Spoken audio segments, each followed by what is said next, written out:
Hello नमस्कार, welcome to inculcate learning. So DSSB-PRT की theory classes जो हैं NIOS का मेजर कंपाइलेशन हम कवर कर रहे हैं। एडिशनल चीज़ें भी हैं बट यहाँ पे अगेन EVS की बात हो रही है। So learning environmental studies at primary level. So जो जो NIOS में दिया हुआ है वो सारा हम इसके अंदर कंपाइल्ड तौर पे कवर करेंगे, जो इंपॉर्टेंट चीज़ें हैं जहाँ से क्वेश्चंस बन सकते हैं। 30th क्लास है जी हमारी। ऑलरेडी हम 501 से लेके 504 तक कोर्सेज कवर कर चुके हैं। उसके अलावा हम 25 प्रीवियस ईयर क्वेश्चंस भी कवर कर चुके हैं। This is presented by me Raveena. Videos informative लगे तो इनकलकेट लर्निंग को लाइक शेयर सब्सक्राइब आप कर सकते हो। It's absolutely free. जो बच्चे इनका नोट्स बना रहे हैं वेल एंड गुड, जो नोट्स नहीं बना पा रहे हैं वो इन्हीं PPTs की PDF फॉर्म जो है वो भी ले सकते हैं। आपको पूरी इन्फॉर्मेशन डिस्क्रिप्शन बॉक्स में मिल जाएगी। सबसे पहली बात, एनवायरमेंट क्यों पढ़ना है? इतनी अर्ली स्टेज पे हमें एनवायरमेंट क्यों पढ़ाना है? क्या क्या चीज़ है जो इसको इम्पोर्टेंट बना रही है? सो एनवायरमेंट जो है वो कॉम्प्लेक्स और डायनामिक सिस्टम है जी, ये बात आपको पता होना चाहिए। जिसमें सब्जेक्ट मैटर की अगर हम बात करेंगे तो सारे सब्जेक्ट्स इसके अंदर थोड़े थोड़े आ जाते हैं। So it's like environment permits all the subjects and discipline. तो सब में थोड़ा थोड़ा थोड़ा थोड़ा रिश्ता रहता है, ये ऐसा आप बोल सकते हो। ओके, सो प्राइमरी कॉन्टेक्स्ट जो है वो एनवायरमेंट प्रोवाइड करेगा बच्चे को चीज़ें सीखने के लिए। एडिक्वेट अपॉर्चुनिटीज मिलेंगी उसको बच्चे को इंटरेक्ट करने के लिए लोकल एनवायरमेंट के साथ। एनवायरमेंट में यूजुअली कभी कभी हम नेचुरल और ह्यूमन एनवायरमेंट बोल देते हैं बट सोशियो कल्चरल एनवायरमेंट भी एग्जिस्ट करता है। सो नेचुरल एनवायरमेंट जो बायोटिक और एबायोटिक फैक्टर्स जो सारी चीज़ें मिला के बन रहा है ना, जो it's like all the abiotic factors, ठीक है, as well as biotic elements, तो हम सबको इंक्लूड कर रहे हैं, वो सारे नेचुरल में आ जाएंगे। ह्यूमन में जो हमने एमर्ज किए हैं, ह्यूमन मेड एनवायरमेंट जो बनाया गया है हमारी रिक्वायरमेंट के हिसाब से, कि हमने रोड बना दिए, बिल्डिंग बना दी, डैम्स बना दिए, वो सारी चीज़ें ह्यूमन मेड एनवायरमेंट है। सोशियो कल्चरल एनवायरमेंट में जो लोग हैं, फैमिली है, कम्युनिटी है, इंडिविजुअल हैं, तो वो सारे मिल के जो है वो सोशियो कल्चरल एनवायरमेंट हमारा बनाते हैं। ओके जी। बच्चा जो है इतनी छोटी एज पे उसमें चीज़ें सीखने की, देखने की आसपास, वो बहुत क्यूरियोसिटी होती है। सो वो क्यूरियोसिटी मेंटेन रहेगी बच्चे में, सीखने की लर्न नेचुरल डिज़ायर है। तो आसपास का वर्ल्ड जो है वो कैसा है, कहाँ क्या चीज़ें हैं, वो देखना जो है वो उसको हेल्प करेगा और बेटर तरीके से डेवलप करने में, और बच्चा इंटरेक्ट भी अच्छे से कर पाएगा, उसको एनालाइज कर पाएगा। ओके, सो 2005 के जो NCF है उन्होंने भी एक क्रिटिकल रोल जो है एनवायरमेंट का रिकग्नाइज किया है बचपन में, कि learning in early years must hence be directed by child's interest and priorities. वो हम बेसिकली भी पढ़ते ही है कि हमें रट्टाफिकेशन की तरफ नहीं जाना है, बच्चे की प्रायोरिटीज, बच्चे का इंटरेस्ट वो देखना है जिसमें वो इंजॉय करे, ठीक है। सो वो उसके एक्सपीरियंसेस में कॉन्टेक्चुअलाइज करना है rather than being structured formally. तो उसमें फॉर्मली चीजें डालने की बजाय हमें उसको एक्सपीरियंसेस देने हैं अलग अलग। ओके, सो अगर एक अच्छा एनवायरनमेंट होगा सो जो कि रिच है साइमुलेशन स्टिमुलेशंस में, एक्सपीरियंसेस में, तो बेटर तरीके से बच्चा एक्सप्लोर कर पाएगा, एक्सपेरिमेंट कर पाएगा, एक्सप्रेस कर पाएगा खुद को दूसरों के सामने, और सोशल रिलेशंस बना पाएगा जो कि उसको एक ट्रस्ट, वार्मथ और सिक्योरिटी प्रोवाइड करेंगे। सो ऑब्वियसली एनवायरनमेंट जो है वो बहुत जरूरी है। ओके, ये 3-4 चीजें हैं जो आपने याद रखनी है, क्योंकि ये वो इंटरनेशनल डेक्लेरेशंस और एग्रीमेंट्स हैं जो एक लिंक स्टैब्लिश करती हैं चिल्ड्रन और एनवायरनमेंट के बीच में। तो एक क्वेश्चन एक बार आया हुआ है कि चिल्ड्रन और एनवायरनमेंट के बीच में कौन से जो है वो इंटरनेशनल डेक्लेरेशन या एग्रीमेंट्स लिंक स्टैब्लिश करते हैं? तो convention on the rights of child 1989, plan of action for implementing the work declaration, the survival protection and development of children, habitat agenda, or declaration of the environment leaders of 8 on the children's environmental health, then G8 environment ministries communique। तो ये आपको पता होनी चाहिए। Berlin commitment है for children of Europe and central Asia. अब 2002 में United Nations की जनरल असेंबली में एक स्पेशल सेशन रखा गया बच्चों के लिए। ये भी पूछा जा सकता है आपसे कि ये 2002 में एक स्पेशल सेशन कहाँ रखा गया या किसने रखा? तो यूनाइटेड जनरल असेंबली ने रखा। ये ओके 10 प्रिंसिपल्स जो हैं वो यहाँ से निकल के आते हैं कि ये एक्शंस बच्चों को वर्ल्ड लेवल पे सेफ जो हैं वो बनाएंगे, सेफ करार करते हैं। Okay so leave no child out, आप अकेले मत छोड़ो बच्चे को बाहर। पुट चिल्ड्रन फर्स्ट, बच्चों को पहले रखो।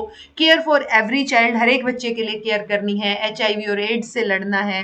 Stop harming and exploiting children. तो देखो leave no child out, put children first, इनमें बच्चा है फिर भी इन स्टेटमेंट्स में, बट जैसे फाइट HIV एंड एड्स, यहाँ पे बच्चा कहीं नहीं मेंशन ना, तो आप हो सकता है कंफ्यूज हो जाएं कि ये उन 10 प्रिंसिपल्स में से है या नहीं। ओके तो ये भी है। एक्सप्लॉइटिंग जो है आपने रोकनी है। लिसन टू चिल्ड्रन, उनकी सुनो। हर एक बच्चे को एजुकेट करो, बच्चों को वॉर से प्रोटेक्ट करो, ठीक है, अर्थ को प्रोटेक्ट करो बच्चों के लिए। Fight poverty and invest in children. So fight poverty वाला आप ध्यान रखो ताकि याद रहे आपको। एक फाइट HIV वाला ध्यान रखो। बाकी में तो सब में है ही कि आप बच्चों को भी प्रोटेक्ट करो, एनवायरमेंट को भी बच्चों के लिए प्रोटेक्ट करो, ठीक है। देन है जी EVS प्राइमरी सब्जेक्ट स्टेज पे देखें तो एक इंटीग्रेटेड सब्जेक्ट एरिया की तरह है जिसमें हम साइंस, सोशल साइंस और एनवायरमेंटल एजुकेशन, सो ओवरऑल ये सारी चीजें उसके अंदर आपको दिख जाएंगी। ओके एम क्या है, बच्चों को ये होलिस्टिक और इंटीग्रेटेड पर्सपेक्टिव बच्चों का हम डेवलप कर पाए उस एनवायरमेंट के बारे में जिसमें वो रह रहे हैं। ओके सो हम बोल सकते हैं कि EVS जो है एक परमानेंट इन्वेस्टमेंट है in creating a sustainable society. So this is very important कि हम छोटे बच्चों से ही EVS शुरू कर दें। ओके EVS क्या कर रही है, जो एनवायरमेंटल साइंस है वो क्या कर रही है जी, वो बच्चों को कनेक्ट कर रही है उनके नेचुरल और ह्यूमन एनवायरमेंट से, ठीक है। वो समझने की में हेल्प कर रही है कि हमारी जो डिपेंडेंस है किन किन कंपोनेंट्स पे है वो समझ रहे हैं बच्चे। Help children develop a holistic understanding environment के बारे में, इंक्लूडिंग सोशियो कल्चरल एनवायरमेंट, क्योंकि जब एक बार एनवायरमेंट बोल दिया तो हम ह्यूमन मेड एनवायरमेंट और अपना नेचुरल तो कवर कर ही लेते हैं, बट सोशियो कल्चरल एनवायरमेंट में भी एक होलिस्टिक अंडरस्टैंडिंग प्रोवाइड कर रही है, बच्चों को हेल्प करती है मेंटेन करने में एक मल्टी डिसिप्लिनरी पर्सपेक्टिव, हमारे एनवायरमेंट को समझने के लिए, उनके इश्यूज को समझने के लिए, उनका इम्पैक्ट समझने के लिए, ठीक है, कि हमारी लाइफ पे क्या इम्पैक्ट पड़ता है। सो जो एनवायरमेंटल एजुकेशन है उसको हमने EVS की फॉर्म में जो है इंट्रोड्यूस किया है एलिमेंट्री लेवल एजुकेशन पे, किन ऑब्जेक्टिव्स के साथ, कि बच्चों की क्यूरियोसिटी डेवलप होगी, वो अवेयर होंगे अपने एनवायरमेंट के बारे में, अबाउट द एनवायरमेंट, ठीक है, उनकी जो नॉलेज है, उनकी जो अंडरस्टैंडिंग है, उनकी जो इंटर रिलेशनशिप है एनवायरमेंट का ह्यूमन बींग्स के साथ, कल्चरल प्रैक्टिसेस क्या है एनवायरमेंट से रिलेटेड, ठीक है, वो सारी चीजें वो सीख पाएंगे। हम उनमें इनकलकेट करना चाह रहे हैं habits, values, attitudes, emotions and to maintain emotions, किस लिए, to maintain and promote quality environment, ताकि वो भी मेंटेन करें, क्योंकि अगर वो पहले से ही कनेक्टेड होंगे बचपन से तो वो ध्यान रखना सीखेंगे एनवायरनमेंट का। Developing skills to solve environmental problems and in an informed concern, so हम स्किल्स भी डेवलप कर पाएं ताकि वो अपनी एनवायरमेंटल प्रॉब्लम्स सोल्व कर पाएं। ओके मेन एम क्या है, ये हमने बोला कि ये ऑब्जेक्टिव्स हम लेके चल रहे हैं। मेन एम है बच्चों को एक्सपोज करना रियल लाइफ वर्ल्ड से, natural, socio cultural, human made environment, हर तरीके के एनवायरनमेंट से उनको जो है हम एक्सपोज कर पाएं, उनको एनेबल कर पाएं कि वो एनालाइज, इवेल्युएट कर पाएं और इन्फ्रेंसेस निकाल पाएं जो एनवायरनमेंट से रिलेटेड प्रॉब्लम्स हैं, कंसर्न्स हैं, उनसे रिलेटेड। ये हेल्प करेगा, help them understand environmental issues, foster and nurture favorable attitudes and values towards environment और एक पॉजिटिव एक्शन प्रमोट करेगा। ओके NCF 2005 भी इंडिकेट करता है ये कुछ एक ऑब्जेक्टिव्स कि हम ट्रेन कर पाए बच्चों को to locate and comprehend the relationship, किसके बीच में, नेचुरल, सोशल और कल्चरल एनवायरमेंट के बीच में। ओके ये जो हाईलाइट कर रखा है मैंने part, this is more important कि आपको ये वर्ड्स स्ट्राइक करें, ठीक है।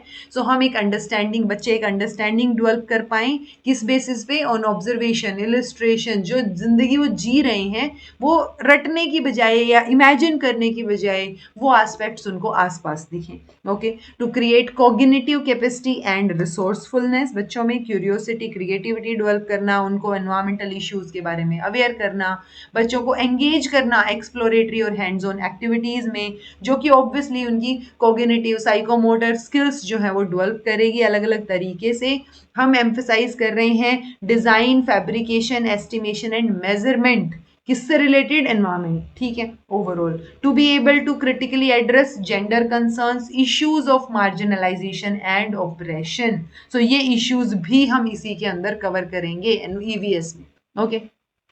देन जो एजुकेशनल और डेवलपमेंटल साइकोलॉजिस्ट हैं वो क्लियरली देखते हैं कि जो छोटे बच्चे हैं वो बेस्ट सीख पाते हैं कॉन्क्रीट एक्सपीरियंसेस से। तो हम एनवायरमेंट के साथ मतलब इट्स लाइक उनको लर्निंग बाय डूइंग से चीजें सिखा पाएंगे, ओके। Through transaction of EVS teachers can also help foster a reasoned and sensitive concern, ठीक है, ताकि एक क्वालिटी एनवायरमेंट हम मेंटेन कर पाए। EVS teacher would be more a mentor and facilitator, जो कि एनकरेज करेगा, प्रॉम्प्ट करेगा, इंटरेक्ट करेगा और साइमुलेट। तो ये तीनों चीजें बच्चों में, उन बच्चों को सिखाएगा ताकि वो अच्छे क्वेश्चंस जो हैं क्लासरूम में और आउटसाइड पूछ पाए, ओके। तो वो एनकरेज करेगा बच्चों को अच्छे क्वेश्चंस पूछने के लिए। एनवायरमेंटल एजुकेशनिस्ट जो हैं वो समझते हैं इस चीज को कि नॉलेज अबाउट एनवायरमेंट जो है वो एक पॉजिटिव एनवायरमेंटल एक्शन की गारंटी नहीं देती। सो एनवायरमेंटल फ्रेंडली एटीट्यूड और वैल्यूज भी इनकलकेट करनी पड़ेंगी हमें बच्चों के अंदर, ओके, क्योंकि वैल्यूज जो हैं उनको ज्यादा पावरफुल कंसीडर किया गया है। वैल्यू की डेफिनेशन भी दी गई है, values are the most powerful motivation of human and social behaviour. So हमें वैल्यूज इनकलकेट करनी है बच्चों के अंदर। चिल्ड्रन जो है ये वैल्यूज अर्ली स्टेज में ही डेवलप करेंगे और बेटर तरीके से डेवलप कर पाएंगे, ठीक है। सो मोर और लेस वो ऑब्जर्वेशन से, लोगों के साथ इंटरेक्ट करके, कॉन्क्रीट एक्सपीरियंसेस से ये वैल्यूज डेवलप करते हैं। मेजरली स्टार्टिंग कहाँ से हो जाती है? फैमिली से हो जाती है। ये अलग अलग लोगों ने अलग अलग बातें बोली हैं जी, जैसे रविंद्रनाथ टैगोर, इनकी ये बात आई हुई है, दोबारा भी पूछी जा सकती है कि रविंद्रनाथ टैगोर जो हमारे नेशनल पोइट भी कहलाते हैं had commented कि education divorced from nature will bring untold harm to young children। So अगर आप उनको नेचर से दूर रख के एजुकेशन दे रहे हो, so एक अनटोल्ड हार्म जो हम आपको बोलना दिखना भी नहीं होगा शायद, वो हार्म आप कर रहे हो बच्चों में, ओके। गांधी जी ने बोला कि नेचर के पास मैन की नीड्स पूरा करने के लिए तो सब कुछ है, लेकिन उनकी ग्रीड पूरा करने के लिए कुछ भी नहीं है, ओके। फ्रेडरिक ने बोला कि ये फ्रेडरिच फ्रोबल, तो इन्होंने बोला कि चिल्ड्रन जो है वो इंटरेस्टेड होते हैं रियल लाइफ टास्क और एक्टिविटीज में, प्रिटेंडिंग, फैंटेसीज, रूल्स, रिचुअल्स। सो इससे हमें ये समझ आ रहा है कि अच्छा, फ्रोबल ने किंडरगार्टन की भी बात की, ठीक है। जॉन डुई ने बोला कि school life should grow out of home life, teachers should know their children well, उनको ऑब्जर्व करें, उनके हिसाब से प्लान, ऑर्गेनाइज और डॉक्यूमेंट करें एक पर्पसफुल करिकुलम। सो बच्चों को जानना जरूरी है। देन महात्मा गांधी ने यह भी बोला था कि process of learning should be as far as possible a pleasurable one, ना कि लेबोरियस हो। सो ऐसे वो होता ना कि गधा मजदूरी की तरह भी नहीं लगना है, हमें मजा आना चाहिए वो काम करने में, ओके। मारिया मोंटेसरी ने बोला कि जो पेरेंट और टीचर का रोल है वो is to be aware of the sensitive period. So वो कि कहाँ बच्चा क्या सीखेगा, वो सारे पीरियड, वो साइकोलॉजी, वो चीजें पता होनी चाहिए, ताकि एक फुल अपॉर्चुनिटी जो है आप बच्चे को प्रोवाइड कर पाओ, एनवायरमेंट को उस तरीके से डिजाइन कर पाओ कि बच्चा मैक्सिमम आउटपुट वहां से निकले, बच्चा सीख पाए और इंटरेस्ट के साथ सीख पाए, ओके। श्री अरबिंदो जो कि इंटीग्रल एजुकेशन के लिए जाने जाते हैं, educational thought lays emphasis on holistic development, तो इन्होंने भी यही चीज बोली। देन टैगोर ने ये भी बोला कि बच्चे बहुत इजीली सीख जाते हैं बिकॉज उनका नेचुरल गिफ्ट है, लेकिन अडल्ट्स को टाइम लगता है, ओके। सो अगर अगर आप, लेकिन अडल्ट्स ये चीज जो है वो इग्नोर कर देंगे अगर, तो बच्चे जो है वो सेम होता ना कि सेम प्रोसेस से ही वो सीख पाए। क्या बोला इन्होंने? child learns so easily because he has natural gift, right? But adults, because they are tyrants, ignore natural gifts and say that children must learn through the same process जिस तरीके से उन्होंने सीखा है, बल्कि उनको उस तरीके से नहीं सिखाना है, उनको वो होता ना mental feeding, forced mental feeding नहीं प्रोवाइड करनी है जो एक टॉर्चर की तरह बन जाए, ओके। सो वो चीजें नहीं होनी चाहिए, ये बात जो है वो टैगोर ने बोली है, okay. Then national curriculum framework जो है वो एम्फसाइज करता है कि बहुत इंपॉर्टेंट है भाई ईवीएस पढ़ाना, यंग माइंड्स को अप्रिशिएट करना, ठीक है। देन मेन एम में भी यही बात बोली गई है। जो याद रखने वाली बात है वो ये है कि ये बोल रहे हैं कि ये सारे जो ऑब्जेक्टिव्स हम लेके चल रहे हैं ना, कि बच्चे को एक्सपोज करो रियल लाइफ वर्ल्ड से, चीजों से, वो जिए उस एनवायरमेंट को।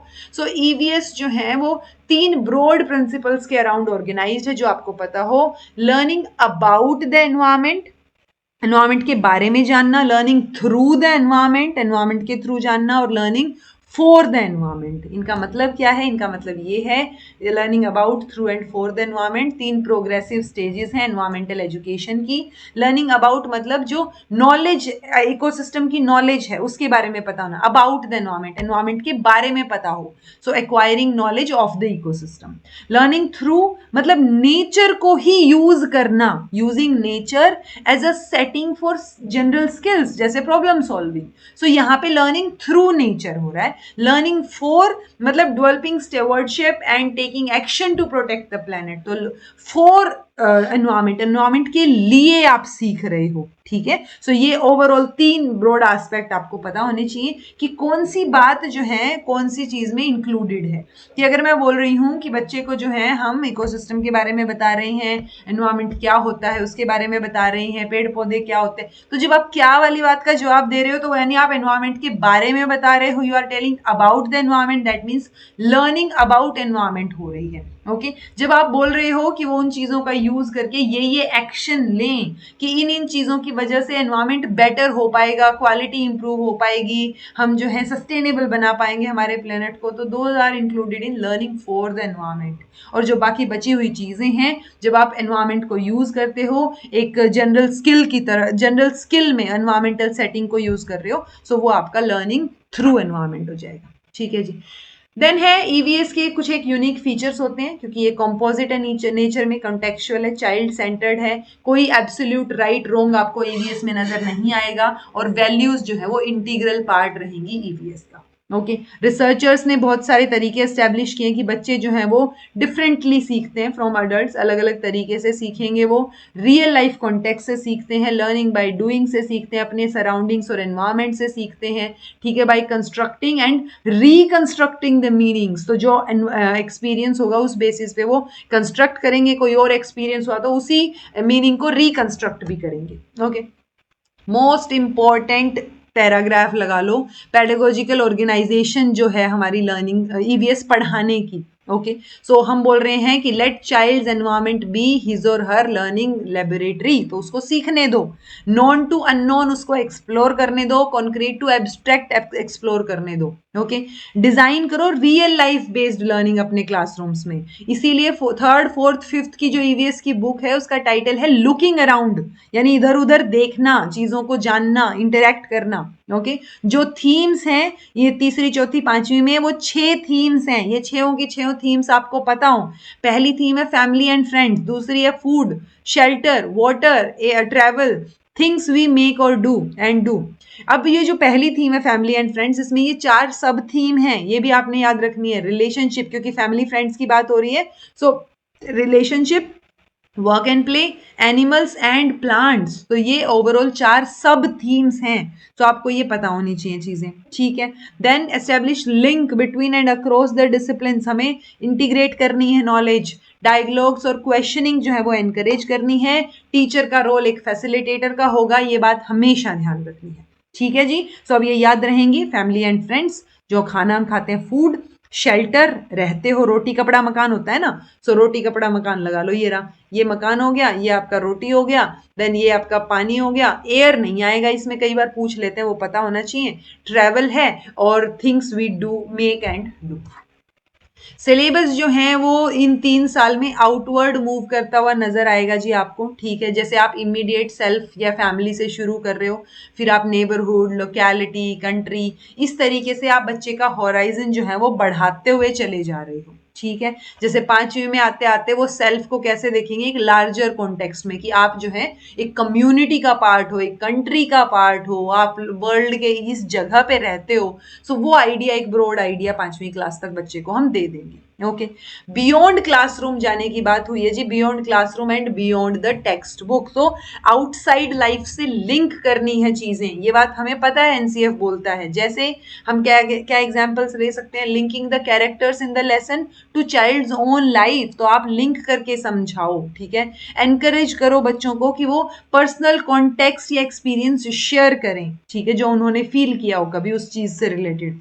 Encourage children to talk to parents, elders, community community members, ताकि वहां से उनसे बातचीत करें और इंफॉर्मेशन कलेक्ट करें, ओके, फैमिली के बारे में, कम्युनिटी के बारे में। Encouraging children to go to different sites in the neighbourhood, ताकि वहां वो ऑब्जर्व करें, रिकॉर्ड करें, इंटरव्यू लें और इन्वेस्टिगेट करें। तो वो चीजें बच्चे कर पाए, उन पे हमें फोकस करना है। ये स्ट्रेंथ्स रहेंगी जी ईवीएस की, ठीक है। कंटेंट जो है ईवीएस का वो थीम्स में ऑर्गेनाइज किया गया है। कंटेंट जो है वो बच्चों के खुद के एनवायरनमेंट से लिया गया है। जैसे हमने देखा 6 की 6 थीम्स जो हैं वो आसपास से ही रिलेट करती हुई उनको नजर आएंगी। वो एनवायरनमेंट के बारे में सीखें तो गे, लेकिन एक्सप्लोर और एक्सपीरियंस भी करेंगे, साथ साथ इन्वायरमेंट से, वहीं से आसपास से इंफॉर्मेशन गैदर करेंगे, उस इंफॉर्मेशन को एनालाइज करेंगे जो उन्होंने ऑब्जर्व की है, एक्सपीरियंस किया है, और खुद की नॉलेज कंस्ट्रक्शन जो है वो वहां से होगी। तो यानी ऑर्गेनाइज किया थीम्स में, उठाया कहाँ से उन थीम्स को, उन बच्चों के एनवायरमेंट से, वो खुद अपनी नॉलेज जो है वो कंस्ट्रक्ट करेंगे, एनरिच करेंगे, उसको बढ़ाएंगे, एनहेंस करेंगे। लर्निंग जो है प्लान्ड वे में प्रोग्रेस करेगी, नॉन टू अननोन, जो बच्चे को ऑलरेडी आता है, पता है, वहां से शुरू करके हम जो उसको नहीं पता वहां तक लेके जाएंगे, जो लोकल लेवल पे चीजें उसको पता है उससे लेके ग्लोबल लेवल तक उसको चीजें बताएंगे। इमीडिएट एनवायरनमेंट से हम कम्युनिटी और सोसाइटी और उसके बियॉन्ड जो है बच्चे को सिखाएंगे, ठीक है। चैप्टर्स जो हैं वो की क्वेश्चन के साथ बिगिन हो रहे हैं, शुरू हो रहे हैं, तो वो इनिशिएट करेंगे, बच्चा वहीं से ही सोचना और नॉलेज कंस्ट्रक्शन शुरू कर देगा, ओके। ये एक ब्रॉड स्कोप जो है वो प्रोवाइड करेगा, किसके लिए, बच्चों को अपनी चीजें एक्सप्रेस करने के लिए। तो हम ओरल वे में, रिटर्न वे में, या जो और अलग अलग क्रिएटिव एक्सप्रेशंस हैं उनके थ्रू बच्चे की एक्सप्रेशन जो है वो निकालने की कोशिश करेंगे। बहुत सारे अप्रोच होते हैं, बट यहाँ पे जैसे हमने मैथ्स में अलग अप्रोच पढ़े थे, तो यहाँ पे जो अप्रोच, उसमें हमने क्या पढ़ा था, आइकन मेथड पढ़ा था, आइकन वाला जो अप्रोच है, मॉडल, आइकन मॉडल। उसके अलावा हम इंटरप्रेटिव, जिसको हम कंस्ट्रक्शन बोल रहे थे। देन उसके अलावा आपका 5E भी एक्सप्लोर किए थे हमने, 5E के बारे में भी पढ़ा था। तो यहाँ डिफरेंट अप्रोच है। यहाँ पे मेन फोकस है कि बच्चों को इंडल्ज कैसे रखा जाए, ओके। सो एंगेज रखेंगे हम हर एक बच्चे को उसकी लर्निंग में। एक्टिविटी बेस्ड लर्निंग होगी। एक्टिविटी को 4 स्टेप्स में हम डिवाइड करते हैं। पहले प्लान करेंगे, कंडक्ट करेंगे, उस पर रिफ्लेक्ट बैक करेंगे प्रोसेस पे, एंड देन रिवाइज करेंगे उस प्रोसेस को, ओके। देन है जी cooperating learning approaches, cooperative learning approach. So Jacob के अकॉर्डिंग कोऑपरेटिव लर्निंग की ये डेफिनेशन है, जो एक बार आई हुई है, दोबारा भी पूछी जा सकती है। Concept and techniques for enhancing the value of group activities, ठीक है। तो कोऑपरेटिव लर्निंग क्या है, वो कॉन्सेप्ट या वो टेक्निक्स हैं जो ग्रुप एक्टिविटी जो है उसके अंदर वैल्यूज को एनहेंस करेंगे, okay. Most important principle, although मैंने आपको पहले करवा दिए, 5 जो हैं वो कोऑपरेटिव लर्निंग में हम प्रिंसिपल्स या एलिमेंट्स हम पढ़ते हैं, बट ये 3 तो बहुत मेजर हैं, okay. So positive interdependence, individual accountability और इक्वल स्टेटस इंटरैक्शन, यानी टीम मेंबर्स के बीच में इक्वल स्टेटस रहे, ताकि आप जो है टीम वर्क स्मूथली कर पाएं, ओके जी। कोऑपरेटिव लर्निंग जो है वो सपोर्ट किस बारे में है, बच्चों को टीम्स में, यानी छोटी हो या बड़ी टीम हो, छोटा ग्रुप हो बड़ा ग्रुप हो, उसमें काम करना सिखाएगा, उसको सपोर्ट करेगा, ओके। तो सोशल बेनिफिट तो है ही है, एकेडमिक बेनिफिट भी है इस चीज के। सोशल किस लिए, क्योंकि वो सोशल स्किल डेवलप करेंगे बच्चे उसके अंदर, ठीक है। ग्रुप्स यूजुअली हेट्रोजेनस ग्रुप रखे जाते हैं, मैंने आपको पहले भी बताया था। 503 कोर्स में 2 कोर्स में 502 कोर्स में हमने ये डिस्कस किया था कि ग्रुपिंग अलग अलग बेसिस पे हो सकती है, ठीक है, कि सेम एबिलिटी बेसिस पे अगर आपने करनी है, या फिर आपने जो है इंटरेस्ट बेसिस पे करनी है, चॉइस बेसिस पे। तो होमोजीनियस, हेट्रोजीनियस 2 ग्रुप पढ़े थे, तो हेट्रोजीनियस ग्रुप को हम प्रमोट करते हैं यहाँ पे, ओके। देन सोशल इंटरेक्शन जो है वो इंप्रूव करेगा, कम्युनिकेशन स्किल्स भी और सोशल स्किल्स भी, ओके। कोऑपरेटिव लर्निंग सिचुएशंस जो है वो आपको ऐसे लग सकता है कि तो अनप्लैंड है, बच्चे बिठा दिए, डिस्कशन हो रहा है, नहीं।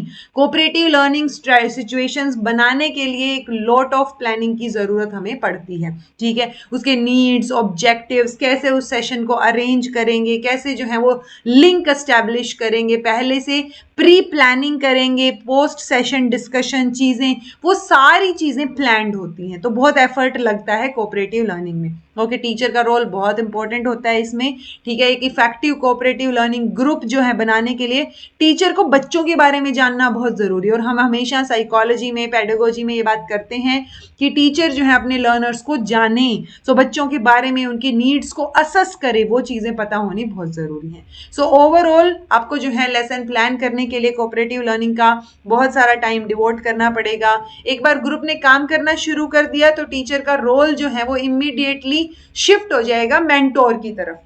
पहले प्लानिंग पूरा का पूरा चीजें टीचर कंसीडर करके बच्चों की सारी चीजें उस हिसाब से वो अरेंज करेंगे कोऑपरेटिव ग्रुप्स। लेकिन जब ग्रुप डिस्कशन शुरू हो गया उसके बाद वो जो एक्टिविटी शुरू होगी तो आप मेंटोर और फैसिलिटेटर की भूमिका निभाओगे और कभी कभार आप स्पेक्टेटर की भूमिका ही निभाओगे, यानी सिर्फ देख रहे हो, ऑब्जर्व कर रहे हो। ओके, सो आपके बच्चे जो है वो अपने आप खुद सीख रहे हैं, अपने पीयर्स से सीख रहे हैं, वो टीचर के ऊपर और उसकी हेल्प के ऊपर लेस डिपेंडेंट हो रहे हैं। इनफैक्ट वो पीयर की हेल्प से खुद कैसे प्रॉब्लम का सोल्यूशन निकाल सकते हैं उसके ऊपर फोकस हो जाता है। ये मेथड्स हैं जी जो यूईवीएस में आप यूज़ करते हो, ठीक है। टीचिंग लर्निंग में सारे ही मेथड्स में एक्टिविटी पे बेस है, सो एक्टिविटी पे ज़्यादा फोकस है। जैसे ऑब्जर्वेशन मेथड, क्रिएटिव एक्सप्रेशंस, यहाँ से क्वेश्चन कई बार आ जाता है क्रिएटिव एक्सप्रेशन से। Small group discussion, project method हमने उसमें भी देखा था, मैथ्स में भी देखा था, तो क्या प्रोजेक्ट्स दे सकते हो बच्चों को। Visits for learning, experiments, problem solving, तो ये सारे मेथड्स रहेंगे, इन पे मेन चीज़ें हम डिस्कस करेंगे।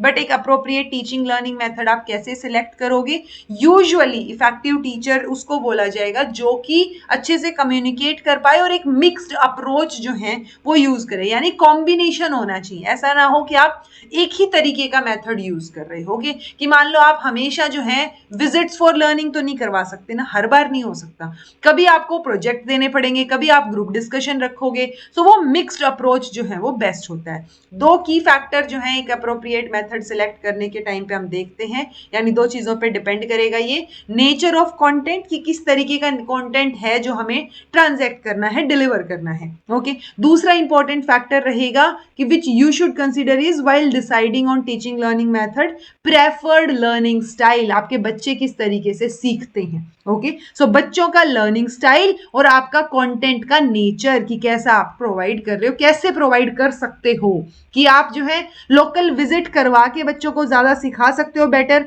तो वो आपके कंटेंट पे डिपेंड करेगा ना। कि मान लो आप महाराष्ट्र में या किसी सी साइड इलाके में रहते हो और आपको वाटर से रिलेटेड या फिश से रिलेटेड या ओशन में रहने वाले जो है जीव जंतु उनसे रिलेटेड कुछ बताना है, तो आप वहां पे विजिट करा सकते हो, ठीक है। ओशन से के पास या सी शोर पे विजिट करा सकते हो, या आपको जो भी सिखाना है वो डिपेंड करेगा आपको सिखाना क्या है, कंटेंट क्या है आपका। ओके, लर्निंग स्टाइल्स जो हैं उनमें क्लासिफिकेशन होगी, लेफ्ट या राइट ब्रेन थिंकर्स हैं, ऑडिटरी, विजुअल या काइनेस्थेटिक थिंकर्स हैं। लेफ्ट और राइट ब्रेन से दिमाग में आया, जो लेफ्ट और राइट हेमिस्फीयर की हमने बात की थी उसमें से कौन से को हम लैंग्वेज सेंटर बोलते हैं, ये बात आप मुझे कमेंट करके बताएंगे, जो हमने लास्ट क्लास में पढ़ी थी। Okay, auditory, visual, kinesthetic learner हो सकते हैं, एक्टिविस्ट, रिफ्लेक्टर, थियरिस्ट या प्रैग्मेटिस्ट हो सकते हैं। ओके, सो अलग अलग तरीके के लर्निंग स्टाइल्स हमेशा होते हैं। ऑब्जर्वेशन प्लानिंग की बात करेंगे, ऑब्जर्वेशन मेथड की, तो आप प्लान करोगे, प्रिपरेशन करोगे ऑब्जर्वेशन के लिए, फिर आप एक्चुअल में ऑब्जर्व करोगे, जो आपने ऑब्जर्व किया है, रिकॉर्ड किया है, उसको आप एनालाइज करोगे और इंटरप्रेट करोगे और फिर रिजल्ट्स की जनरलाइजेशन करोगे। इसमें बहुत सारे टूल्स आप यूज कर सकते हो, आप वर्कशीट्स यूज कर सकते हो, आप शेड्यूल्स यूज कर सकते हो, चेकलिस्ट या रेटिंग स्केल या स्कोर कार्ड यूज कर सकते हो, क्वेश्चनेयर्स यूज कर सकते हो। सो ऑब्जर्वेशन मेथड आप जो है किसी भी तरीके से कर सकते हो। क्रिएटिव एक्सप्रेशन जो है वो अलग अलग फॉर्म में होता है। इन्होंने ये 5 तरीके के क्रिएटिव एक्सप्रेशन की बात की, जैसे राइटिंग, ठीक है, आप उसको पोइट्री लिखने को, सॉन्ग लिखने को, ड्रामा, कुछ भी लिखने को जिसमें वो होता है ना कि वो बेटर तरीके से चीज़ों को कंपाइल कर पाए या लिख पाए, अच्छा कुछ क्रिएटिविटी दिखे। ओके, ऐसे ही ग्राफिक आर्ट्स में आपको क्रिएटिविटी दिखेगी, आपको पता हो कि पेंटिंग, ड्राइंग, फोटोग्राफ लेना, ये सारी चीज़ें ग्राफिक आर्ट्स में आती हैं। Music, children respond to songs जो उनको इंस्पायर करते हैं, एनर्जाइज होते हैं, या वो अपने एनवायरमेंटल मैसेज से लिंक हो पाते हैं, मतलब जो लिंक कर पाए बच्चा। ओके, तो फीलिंग्स को इफेक्टिवली कई बार म्यूजिक के थ्रू भी आप ट्रांसफर कर सकते हो या इफेक्टिवली कम्युनिकेट कर सकते हो, एक्सप्रेस कर सकते हो। देन है जी मूवमेंट या डांस, तो ये नॉन वर्बल आर्ट फॉर्म हो गई, जो ये भी हमेशा एक्सप्रेस करने पे ही फोकस करेगी, आपको कुछ कहने की जरूरत नहीं है। पपेट्री जो है वो एनवायरमेंटल मैसेज उसके थ्रू ट्रांसमिट किया जा सकता है, ठीक है।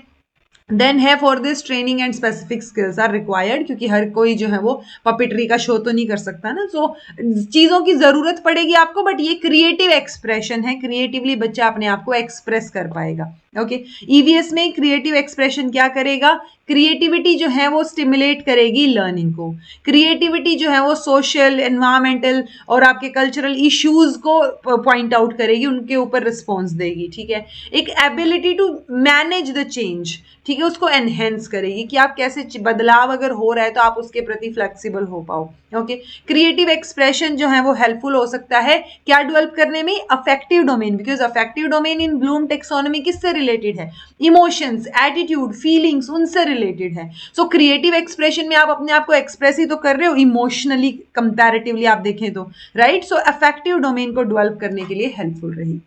और छोटे बच्चे हैं, अफेक्टिव डोमेन बहुत स्ट्रॉन्ग हो गया तो वो बेटर तरीके से उनकी इमोशनल इंटेलिजेंस भी डेवलप होगी। स्मॉल ग्रुप डिस्कशन आप कर सकते हो जी, यहां से एक क्वेश्चन आया हुआ है, बस ग्रुप क्या होता है, बस ग्रुप जिसमें 3 से 6 पर्सन का ग्रुप जब आप बनाते हो कोई प्रॉब्लम या इश्यू डिस्कस करने के लिए, देन एसोसिएटेड टास्क उस पीरियड में वो करेंगे। सो ओवरऑल 3 से 6 के ग्रुप को हम बस ग्रुप कह रहे हैं। जब स्मॉल डिस्कशंस हो रहे हैं तो एनालिटिकल और कम्युनिकेशन स्किल जो है बच्चों की डेवलप हो रही है। ओके, बहुत सारे तरीके हैं जिसमें आप जो है स्मॉल ग्रुप डिस्कशन अरेंज कर सकते हो। तो ये पर्टिकुलर स्टेप्स हैं कि पहले आप 4 से 6 का एक ग्रुप बना दो बच्चों का, ठीक है, ग्रुप बन गए, फिर टीचर एक प्रॉब्लम स्टेटमेंट या एक क्वेश्चन जो है वो अनाउंस करेगा, ग्रुप को जो है वो 10 से 15 मिनट डिस्कशन के लिए दिए जाएंगे, फिर वो डिस्कशन के बाद हर एक बच्चा आके उस टॉपिक के ऊपर अपना चीजें शेयर करेगा, ठीक है।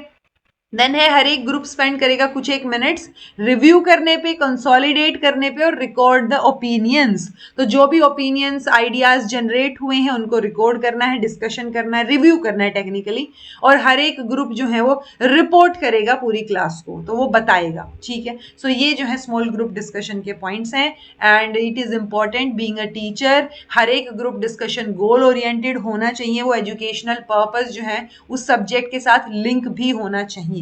सो मेन वही है कि एक एजुकेशनल पर्पस हो और वो उस सब्जेक्ट से लिंक्ड हो जो आप पढ़ा रहे हो। ओके, टॉपिक जो है वो class wise, age wise, interest, syllabus हर तरीके से रेलेवेंट होना चाहिए। बच्चे जो है उनके पास सफिशिएंट इन्फॉर्मेशन हो टॉपिक के बारे में ताकि वो एक्टिवली पार्टिसिपेट कर पाएं, ठीक है। Children are able to express their thoughts in a language जिसमें वो कंफर्टेबल फील कर पाएं। तो ऐसा नेसेसरी ना बनाया जाए कि आप पर्टिकुलरली इंग्लिश में या किसी एक पर्टिकुलर लैंग्वेज में आप जो है एक्सप्रेस करोगे अपने आप को। कोई पॉइंट ऑफ व्यू या ओपिनियन जो है उसको डिसरिस्पेक्ट या उसके ऊपर हंसा ना जाए। तो वो चीज ये चीजें ध्यान रखना टीचर का काम है। ओके, एक्सपेरिमेंट, एक्सपेरिमेंट का मतलब लैटिन वर्ड से आया है जी, और एक्सपेरिमेंट का मतलब होता है टू ट्राई या टू पुट टू टेस्ट, तो आप करके देख रहे हो इसके अंदर। सो एक कॉज एंड इफेक्ट रिलेशनशिप जो है वो एस्टेब्लिश करने में हमारी हेल्प करेगा एक्सपेरिमेंट।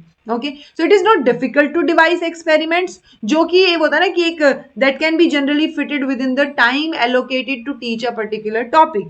सो आप एक्सपेरिमेंट बना सकते हो, बट अगेन एक पर्टिकुलर टॉपिक या कई बार टॉपिक वाइज भी चीजें वेरी करती हैं। Okay, again project method Kilpatrick ने बोला है इसको whole hearted purposeful activity. I think पिछले या उससे पिछली क्लास में हमने बेलॉर्ड की बारे में भी बात की थी, RAD करके कुछ, कि उन्होंने प्रोजेक्ट मेथड के बारे में क्या बोला है, ठीक है। तो वो आपको ध्यान होना चाहिए, वो आप मुझे कमेंट करके बताना। स्टेप्स जब हम यूजुअली लेते हैं तो इसमें pre activity stage, activity stage और पोस्ट एक्टिविटी स्टेज, ये हमें समझ आ रहा है, नाम से एक्सप्लेन हो रहा है। पहले एक्टिविटी की जो आप प्लानिंग कर रहे हो वो प्री एक्टिविटी में, during the activity activity stage में, और पोस्ट एक्टिविटी में चली जाएगी। मेन फोकस हमारा एक्टिविटी स्टेज पे होता है, तो हम ज्यादातर टाइम एक्टिविटी स्टेज को एलोकेट करेंगे रादर देन पोस्ट या प्री को। ओके, सो प्री में आप वार्म अप करोगे टाइप्स। तो क्लीन अप कैंपेन एग्जांपल इन्होंने दे रखा है, अदरवाइज और भी कैंपेन्स हो सकती हैं, जैसे ये तो हमने स्वच्छता अभियान चलाया था तो वो हमें पता होना चाहिए। विजिट्स फॉर लर्निंग, तो सिखाने के लिए आप विजिट्स करवा सकते हो, ठीक है। सक्सेसफुल विजिट की, और इसको आप फील्ड ट्रिप या एक्सकर्जन भी बोलते हैं, ये वर्ड कई बार आता है। सो एक्सकर्जन में क्या हो रहा है जी, आप अपने नॉर्मल एनवायरमेंट से दूर कहीं जाके एक फील्ड ट्रिप कर रहे हो, जाके देख रहे हो, एक्सपीरियंस कर रहे हो, ठीक है। सो जू जाना या फिर आपका गार्डन्स में जाना, पार्क म्यूजियम्स में टीचर लेके जाएं, सो वो चीजें जो है वो विजिट फॉर लर्निंग के अंडर आ जाएंगी। Okay, successful visit for learning का क्या है कि पहले तो आप गोल सेट करो, कहाँ जाना है, क्यों जाना है, फिर उस प्रोग्राम को प्लान करो, फिर स्टूडेंट्स को ब्रीफ करो, और आफ्टर द विजिट जो है आप चीजें डिस्कस कर सकते हो और इवेल्युएट भी कर सकते हो परफॉर्मेंस को। ओके, सो एक्टिविटीज क्या रहेंगी फील्ड विजिट के लिए, प्लान करोगे, कंडक्ट करोगे ट्रिप को, और पोस्ट फील्ड ट्रिप स्टेज रहेगी, यानी बाद में आके डिस्कशन करवा सकते हो, उस पर लिखवा सकते हो कुछ, या क्वेश्चंस पूछ सकते हो, वो चीजें आप जानने के लिए कर सकते हो कि उन्होंने क्या सीखा वहां से। ओके, प्रॉब्लम सॉल्विंग या प्रॉब्लम बेस्ड लर्निंग, जिसमें एक प्रॉब्लम है उसके ऊपर बच्चे जो है डिस्कशन करके या वट एवर द तरीका इज, ठीक है, आप एक सॉल्यूशन पे पहुंच रहे हो, ठीक है, जो गिवन प्रॉब्लम है। सो ये मोस्ट इफेक्टिव रहता है अडल्ट्स ग्रुप में, बल्कि बच्चों में मतलब ठीक है आप एक्सपीरियंस प्रोवाइड कर सकते हो इसका, बट बेटर रहेगा कि एक डेमोक्रेटिक एस्पेक्ट में बच्चे पार्टिसिपेट करें। ओके, तो प्रॉब्लम सॉल्विंग में क्या रहेगा जी, आप आइडेंटिफाई करोगे, समझोगे और डिस्क्राइब करोगे प्रॉब्लम को। ओके, देन आप डिफाइन करोगे प्रॉब्लम है क्या, फिर फैक्ट्स ढूंढोगे, फिर प्रॉब्लम को एनालाइज करोगे, फिर डिस्कस करोगे क्या क्या स्ट्रैटेजीज हो सकती हैं। ओके, और फिर रिजल्ट्स को इवेल्युएट करोगे। अगर इसके बाद भी और स्टेप्स बनाने आपने, तो आपने पॉसिबल स्ट्रैटेजीज जो हैं वो डिस्कस कर ली, फिर आप एक डिसीजन पे पहुंचे, फिर आपने वो इंप्लीमेंट किया, फिर आप इवेल्युएट कर रहे हो रिजल्ट, वो चीजें भी हो सकती हैं। ओके, तो लॉजिकल तरीके से आगे बढ़ना है। प्रॉब्लम सॉल्विंग टेक्निक्स जो है इफेक्टिव होती हैं क्योंकि आप प्रॉब्लम सॉल्व कर रहे हो तो एकदम से आइडियाज आएंगे, सो इनसाइट डेवलप जो है वो करने में हेल्प करेगी, एनवायरमेंटल प्रॉब्लम से रिलेटेड। डाइवर्जेंट थिंकिंग को फैसिलिटेट करेगी, हर एक बच्चा अलग डायरेक्शन में सोचेगा तो उस हिसाब से अलग अलग आइडियाज आपके पास आएंगे, डाइवर्जेंट थिंकिंग होगी। Helping children appreciate multiple views, same issue पे अलग अलग बच्चे का अलग अलग पॉइंट ऑफ व्यू है, सो बच्चे अप्रिशिएट करेंगे कि हर किसी का अलग पॉइंट ऑफ व्यू हो सकता है। ओके, बच्चों को पार्टिसिपेट करने में हेल्प करेगी ग्रुप प्रोसेसेस में, ठीक है, टीम वर्क में। Bringing real life issues in the classroom, तो आप डिस्कस कर रहे हो real life related problems, environmental problems को। Making children deal with open ended complex environmental development scenario, so environment से रिलेटेड या एनवायरमेंट की डेवलपमेंट से रिलेटेड जो कॉम्प्लेक्सिटी है, ओपन एंडेड जो ओपन एंडेडनेस है कि कोई भी क्लोज आंसर नहीं है, क्लोज चीजें नहीं है, सो वो बच्चे उससे डील करना सीखेंगे। ओके, सो ओवरऑल आप प्लान करोगे सबसे पहले, ठीक है, सीक्वेंस ऑफ एक्शंस इसमें आपको देखने को मिलेंगे, तो वो अच्छे से आपने प्लानिंग जो है वो बेटर होनी चाहिए। Plan is like a map, जैसे इन्होंने बोला। ओके, सो प्लान अगर बेटर कर पाओगे सो बेटर चीजें आराम से हो जाएंगी। ओके, एक वेल नोन बुक है जी पेडागोजी की, ये आपका दिवास्वप्न। ओके, तो ये इन्होंने गिज्जूबाई बधेका ने लिखी, उसमें बहुत सारी केस स्टडीज हैं, सो आप ये चीज ध्यान रख सकते हो बुक का नाम। उसमें एक केस स्टडी है ये आपका लक्ष्मी राम नाम के एक टीचर की, बहुत एंथुजियास्टिक टीचर है, अलग अलग तरीके से चीजें इंट्रोड्यूस करता है, पढ़ाता है, ठीक है। Eight the end of the day वो ये भी देखता है कि कोई चीज गड़बड़ हो गई तो क्या गलत जा रहा है। Okay, so what went wrong, क्योंकि वो जब क्लास में गया अपने तरीके से प्लान करके गया लेकिन वैसे चीजें वर्कआउट नहीं हुई, सो वेरी फर्स्ट डे, पहले ही दिन जो उसने प्लानिंग की थी वो फेल हो गई। So at the end of the day उसने यही सोचा कि क्या गलत गया, उसने पॉसिबल फैक्टर्स की लिस्ट बनाई ताकि वो चीजें बार बार ना हो और वो बेटर परफॉर्म कर पाए। ओके, सो बिफोर प्लानिंग आपको ये पता होना चाहिए लर्नर्स कौन है, कैसे हैं, आपका एनवायरमेंट कैसा होने वाला है। Okay, planning should be according to बच्चों की एज और उनका इंटरेस्ट, ताकि वो पार्टिसिपेट करने की कोशिश करें, आप इंटरेस्टिंग बनाने की कोशिश करो जब। ओके, टीचिंग लर्निंग मेथड जो है वो उतना ही इंपॉर्टेंट है जितना कंटेंट। ओके, सो दोनों ही तरीके, दोनों चीजें बहुत अच्छी होनी चाहिए कि आपका कंटेंट भी अच्छा है और आप उसको अच्छे तरीके से भी डिलीवर कर रहे हो। ओके, लेसन प्लान जो है उसमें चैलेंजेस हो लर्नर्स के लिए, ताकि वो एक पॉजिटिव ये एनफोर्समेंट जो है उनके लिए हो, एनफोर्स कर पाओ आप उनको। For an adult working with younger children is rather challenging, ठीक है, सो वो चीज आपको दिमाग में लेके चलनी है। गुड प्लान में हमेशा अल्टरनेटिव्स होना चाहिए कि ये प्लान वर्कआउट नहीं कर रहा तो किस तरीके से आप और चीजें समझा सकते हो। ओके, सो प्लानिंग जो है अगर आप फॉर प्रोग्रेस, पार्टिसिपेशन और रिसोर्स यूज की देखो, सो टीचिंग पॉइंट्स, तो ये कुछ एक मिनिमम स्टेप्स हैं जो फॉलो होने चाहिए क्रिएटिव लेसन प्लान बनाने के लिए।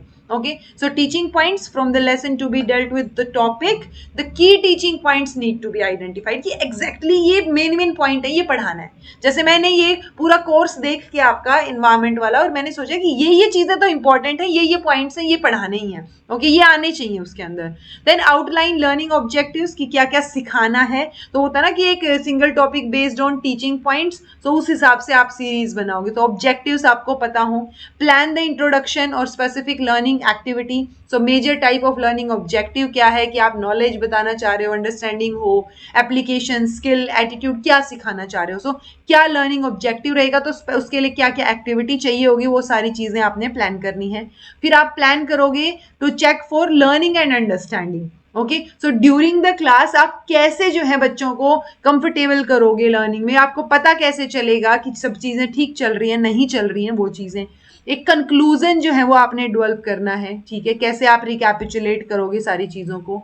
एक रियलिस्टिक टाइमलाइन आपने बनानी है. ऐसा ना हो कि बहुत सारा अनलिमिटेड टाइम तो है नहीं ना. सो इफेक्टिव लेसन प्लान जो है वो हमेशा रियलिस्टिक नजर आएगा टाइम के हिसाब से भी.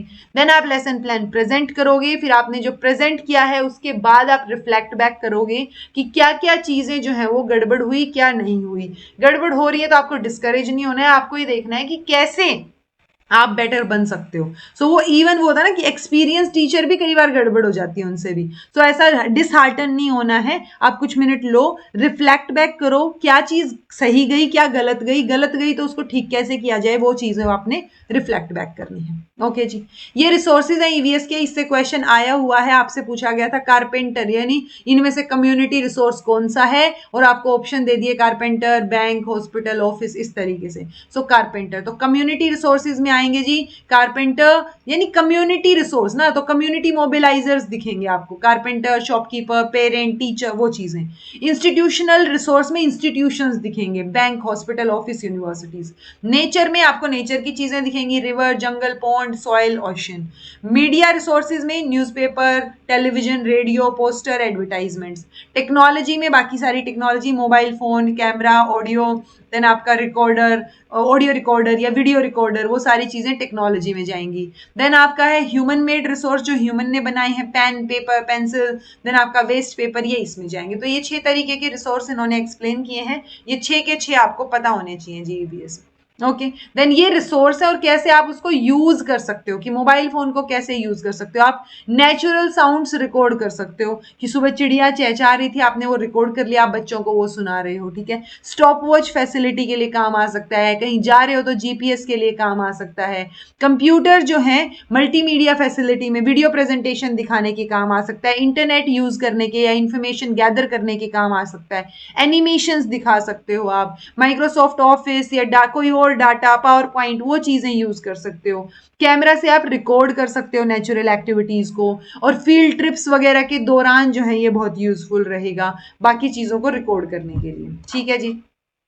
देन एक रिसोर्स सेंटर भी होना चाहिए स्कूल में. ठीक है, जहाँ पे number of teaching learning situations जो हैं उनको कैसे यूटिलाइज किया जाए और वो चीजें वहां अवेलेबल हों. जैसे कलेक्शन में आप क्या कर रहे हो, हम डिफरेंट काइंड ऑफ कलेक्शन बच्चों से करवा सकते हैं. Seed collection, leaf collection, picture, metal, coin, stamp, newspaper cuttings का collection, magazine collection.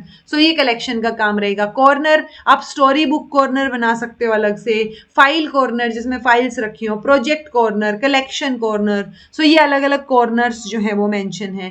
Then documentation या रिकॉर्ड, स्टूडेंट्स जो है उनको गाइड किया जा सकता है कि वो फाइल बना के रखें. स्टूडेंट प्रोफाइल, स्कूल की profile, village profile, vegetation profile. तो ऐसे अलग अलग प्रोफाइल्स का भी आप काम दे सकते हो. तो आप एनवायरमेंट में बहुत कुछ चीजें यूज कर सकते हो. अब बात आती है लास्ट स्टेप की, यानी असेसमेंट कैसे करोगे. सो असेसमेंट में हमें पता है कि एक तो आप इन्फॉर्मेशन रिकॉर्ड करते हो जिसको हम मेजरमेंट बोल देते हैं कई बार. ठीक है, फिर आप रिपोर्ट भी करते हो बहुत बार. सो देखो इन्होंने ना क्या किया है, इन्होंने रिकॉर्ड की, फिर रिपोर्ट की, और फिर फर्दर एनहेंसमेंट के लिए असेसमेंट फॉर लर्निंग की.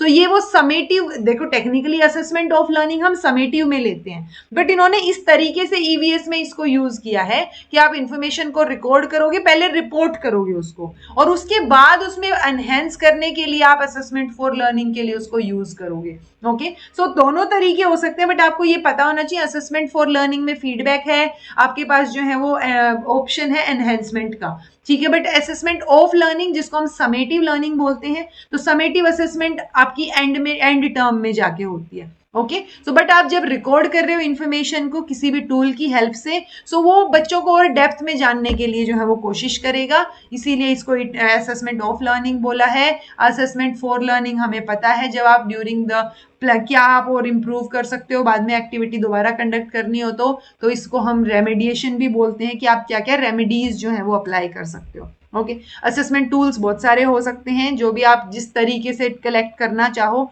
डाटा को, आप डाटा कलेक्ट कीजिए और उसको असेस कीजिए। Okay, developing and selecting assessment tool, आप कैसे डेवलप करोगे? सो डेवलप करते टाइम जो है टूल आपका वैलिड हो, रिलायबल हो, फ्लेक्सिबल हो और फेयर हो।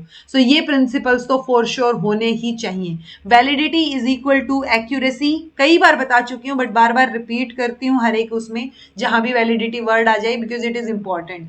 सो रिलायबिलिटी क्या शो करता है? कंसिस्टेंसी शो करता है, विश्वसनीयता। Okay, consistency. सो ये चीजें आपको पता होनी चाहिए दोनों की दोनों।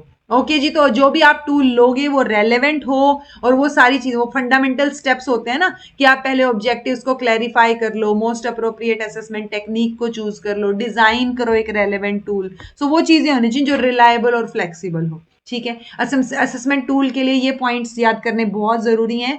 टूल जो है वो आपके टीचिंग लर्निंग के कंटेंट से मैच करता हो, कि आप कुछ जज करना चाह रहे हो, असेस करना चाह रहे हो और टूल किसी और चीज का ही है, वो ना हो। ओके, टेस्ट जो है वो वैलिड हो, रिलायबल हो और बैलेंस्ड हो। वैलिडिटी और रिलायबिलिटी तो फॉर श्योर, दो वर्ड आप नहीं भूलेंगे। ओके, ऑब्जेक्टिव वर्ड भी आता है, कि ऑब्जेक्टिविटी हो, ऑब्जेक्टिविटी में अनबायसनेस आ जाती है। ओके, कि अनबायस्ड रहोगे आप। सो वैलिड, रिलायबल और ऑब्जेक्टिव, ये वर्ड भी याद रखना।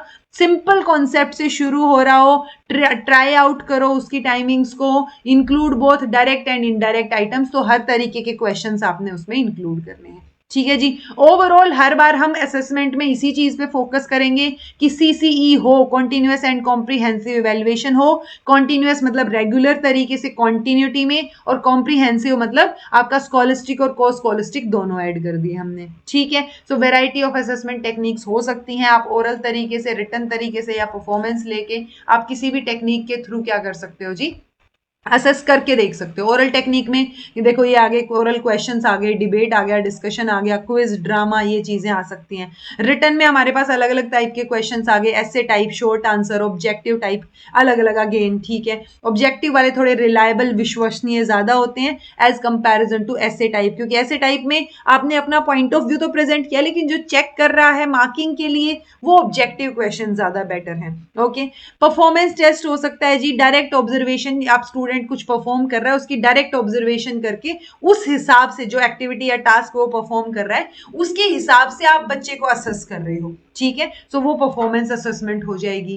देन ये कुछ एक पॉइंट्स हैं जी जो कंसीडर करने बहुत जरूरी हैं जब आप अलग अलग तरीके की एक्टिविटीज करवाते हो। Okay, apply a variety of approaches, so consider EVS is concerned with, considering that EVS is concerned with variety of learning outcomes, तो mixed approach सबसे बेटर रहता है। आप variety of testing techniques use करो। ठीक है, write questions that test skill, तो आप इस तरीके की चीजें यूज करो जो कि स्किल्स को टेस्ट करें। ओके, तो क्वेश्चन शुड इंक्लूड कि आप जो है, जैसे आपको अगर स्किल असेस करनी है तो आप किस तरीके की चीजें करोगे, demonstrate, modify, operate, prepare, produce, ये वर्ड्स जब आप यूज कर रहे हो, दैट मीन्स आप जो है क्या करना चाह रहे हो, स्किल्स असेस करना चाह रहे हो। सो डिपेंड्स कि आप किस तरीके के वर्ड्स यूज कर रहे हो। ओके, बच्चों की एनालिटिकल एबिलिटीज अगर आपने चेक करनी है तो आप डायग्राम, डिफरेंशिएट, डिस्टिंग्विश, इलुस्ट्रेट, इस तरीके के आपको ये पता होना चाहिए कि कौन से पॉइंट में हम क्या चीज चेक कर रहे हैं। ओके, सो आपको वो पता हो कि अगर मैं ऑर्गेनाइज, प्लान, रीअरेंज, रिकंस्ट्रक्ट बोल रही हूँ, यानी आप सिंथेसाइज करने की बात कर रहे हो, इवेल्युएशन स्किल्स चेक कर रहे हो तो आप कंपेयर करने को बोलोगे, कंक्लूड करने को बोलोगे, डिस्क्राइब, डिस्क्रिमिनेट, ये वर्ड्स यूज होंगे। ठीक है, then feedback, give feedback on students performance, और उस हिसाब से आप चीजें जो है वो इंप्रूव करो। ओके, देन ये अल्टरनेटिव टीचिंग लर्निंग एक्टिविटीज हैं जी, ठीक है, कि अगर स्टूडेंट को डिफिकल्टी आ रही है इन गेटिंग इंटरेस्ट, कि उसको इंटरेस्ट नहीं आ रहा है, तो आप अलग अलग चीजें ट्राई कर सकते हो। आप जो है स्टोरीज जो रिलेट कर पाए बच्चा अपनी जिंदगी से, उनको स्टोरीज बता सकते हो। Establishing relevancy and purpose for learning, वो भी प्रीवियस एक्सपीरियंस से रिलेट करके, ठीक है। आप एक एक्सपीरियंस प्रोवाइड करवा सकते हो इंटरेस्ट लाने के लिए, फील्ड ट्रिप करा दी, या फिर फील्ड ट्रिप के बाद आपने वो लेसन पढ़ा दिया, ठीक है। अगर बच्चे को स्टार्ट करने में दिक्कत आ रही है, डिफिकल्टी हो रही है, तो आप उसको क्यू दे सकते हो, चीजें यानी हिंट दे सकते हो, चीजों कॉम्प्लेक्स चीजों को छोटी छोटी यूनिट्स में बांट सकते हो, सीक्वेंसाइज कर सकते हो इजियर कॉन्सेप्ट्स के साथ, कि शुरुआत में आपने इजी इजी चीजें बताई, फिर आपने टफ चीजें बताई। टाइम सजेशंस जो हैं वो प्रोवाइड कर सकते हो हर एक टास्क के लिए। आप प्रोग्रेस जो है वो चेक कर सकते हो स्टार्टिंग की फ्यू मिनट्स ऑफ वर्क, कि बच्चा ठीक कर रहा है नहीं कर रहा है, ताकि उसको स्टार्ट करने में तो दिक्कत नहीं आ रही है, ये चेक करने के लिए। क्लियर डायरेक्शंस, क्लियर इंस्ट्रक्शंस आप दे सकते हो। पीयर सपोर्ट यूज कर सकते हो शुरू करने के लिए, कि कोई और, मान लो आपको सबको एक्सपेरिमेंट करना था, एक बच्चे से नहीं हो रहा, तो साथ वाला आपकी हेल्प कर देगा शुरू करने में, ठीक है। स्टूडेंट्स को अगर ग्रुप में काम करने में दिक्कत हो रही है, तब आप क्या करोगे, रोल क्लैरिटी दो हर एक ग्रुप मेंबर को, ओके। टीम स्पिरिट मोटिवेट करो स्टूडेंट्स को, होता है ना कि डिफाइंड रिस्पॉन्सिबिलिटी या पोजीशन ऑफ लीडरशिप दो, ठीक है, कि अगर कोई वो होता है ना कि जो बच्चा सबसे ज्यादा शोर करता है उसी को मॉनिटर बना दो, ठीक है। तो वो चीज है कि आप रिस्पॉन्सिबिलिटी दो उसको। देन है जी, अगर इंडिपेंडेंटली काम नहीं कर पा रहा बच्चा, तब आप एक टास्क असाइन कर दो अप्रोप्रिएट लेवल का, जो वो नहीं कर पा रहा उससे लोअर लेवल का कर दो, ठीक है। जो एक्सपेक्टेड लर्निंग आउटकम उससे लोअर डिफिकल्टी लेवल का कर दो। बिगिन विद शॉर्टर असाइनमेंट्स, और उसके बाद ग्रेजुअली उसका काम बढ़ा दो, धीरे धीरे सीख जाएगा। Provide a variety of work with in an assignment, कि चार्ट भी बनाना है, फ्लैग चीजें, सो वेराइटी ऑफ वर्क दो उसको असाइनमेंट में, कि कोई ना कोई चीज तो पसंद आएगी उसको करने में, ताकि वो इंडिपेंडेंटली कर पाए, ओके। देन है जी formative assessment, it provides feedback, हमें पता है during the instruction process. Summative assessment है after the learning has been completed, so इसको हम ऑफ लर्निंग भी बोलते हैं, और फॉर्मेटिव को असेसमेंट फॉर लर्निंग भी बोलते हैं। देन डायग्नोस्टिक में हम प्री असेसमेंट करते हैं या प्री टेस्ट, कि बच्चे की स्ट्रेंथ क्या है, वीकनेस क्या है, उसको कितना आता है, कहाँ से शुरू करवाया जाना चाहिए, ओके। ये लर्निंग सेंटर्ड असेसमेंट है जी, ठीक है, सेल्फ असेसमेंट और पीयर असेसमेंट हो सकती है, ठीक है। देन एक सोशियोमेट्री, क्योंकि एक पीयर असेसमेंट का इंपॉर्टेंट टूल सोशियोमेट्री है, ओके। जैकब मोरिनो ने दिया है सोशियोमेट्री, ये आपको शो करेगा सोशल रिलेशंस को स्टडी करने के लिए काम आता है, ठीक है। सो ग्रेटर ऑथेंटिसिटी किसमें है वो आप पता कर पाओगे सोशियोमेट्री की टेक्निक के थ्रू। आपको नाम याद रखना है, जैकब मोरिनो का पूछा जा सकता है। क्यूमुलेटिव एनेक्डोटल रिकॉर्ड्स, ये एक असेसमेंट का साधन हो सकते हैं, ठीक है। असेसमेंट प्रोजेक्ट्स के थ्रू आप कर सकते हो। Extent and quality of participation, so आप अलग अलग तरीके से असेस कर सकते हो। ये जो चीजें हमने बताई लास्ट वाली, ये लर्निंग सेंटर्ड असेसमेंट है। तो लर्निंग सेंटर्ड में क्या क्या चीजें आई, सेल्फ असेसमेंट आ गई, पीयर असेसमेंट आ गई, क्यूमुलेटिव और एनेक्डोटल रिकॉर्ड मैंने लास्ट टू लास्ट क्लास में बताए थे, आप मुझे बताना होता क्या है, दोनों में क्या डिफरेंस है।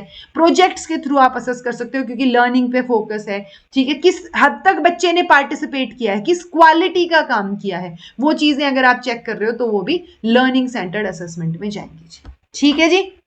ये ओवरऑल है कि आपने ईवीएस के ऑब्जेक्टिव्स जो है वो बनाए, अटेनमेंट ऑफ ईवीएस ऑब्जेक्टिव्स, फिर इफेक्टिवनेस आपने देखी टीचिंग में फिर स्टूडेंट्स की परफॉर्मेंस देखी। तो यहाँ से लर्निंग एक्सपीरियंस, यहाँ असेसमेंट, लर्निंग एक्सपीरियंस प्रोवाइड करवाया है ना, यहाँ आपने असेस किया, फिर ईवीएस की वैल्यूज क्या थी, स्टार्टिंग में ऑब्जेक्टिव्स क्या थे। तो ये सारी चीजें जो है वो रिलेट करती हैं, यहाँ से फीडबैक लेके आप जो है वापस से ऑब्जेक्टिव्स के ऊपर भी काम कर सकते हैं, ओके।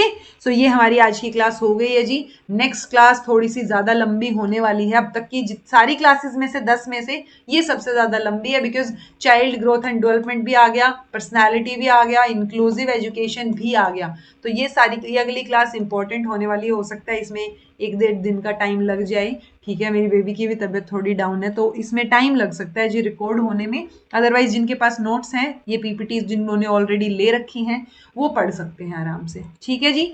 सो ये हो गया है ईवीएस का, and this was all about today. EVS में बाकी जो बेसिक चीजें हैं उनका आइडिया आपको होना चाहिए, थोड़ा सा कॉमन सेंस आप यूज कर सकते हो ईवीएस की चीजें सोल्व करने के लिए, ओके, सो मिलते हैं अगली क्लास में. This was all about today. Thank you so much for watching. Be happy, keep smiling, subscribe to inculcate learning because it is absolutely free. Be consistent in your efforts. Take care. See you in next class.